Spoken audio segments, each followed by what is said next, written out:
पुण्यात येताना चाकणवर यायचं. चाकणवरून म्हाळुंगे गाव आहे. म्हाळुंगे गावात येताना हे सिटी आहे ही. तसं हे सगळं इंडस्ट्रीयल झोन आहे. तर तिथे वस्ती फार कमी आहे. आता मी इथे नुकताच राहायला आलो आहे, पण बघितलं तर इथे जवळपास काहीच मिळत नाही. काही वस्तू घ्यायची झाली तर जवळजवळ 3-3.5 किलोमीटर जावं लागतं आणि स्वतःची व्हेकल असणं आवश्यक आहे. तसं डीमार्ट आहे, पण त्याला लांबचा वळसा घालून जावं लागतं. आता मी इथे आलो आहे दूध आणण्यासाठी, पण जवळपास कुठे नाही आहे.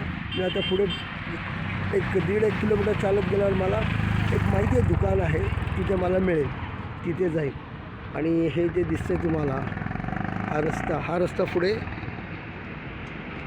म्हाळुंगे गावाच्या इथून बाहेर पडतो आणि मग तो चाकणला लागतो. मग चाकणचा एस टी स्टँड एकदम पुढे आहे 3 किलोमीटरवर. आणि ह्या अशा ट्रक्स वगैरे जात असतात तिथून सतत.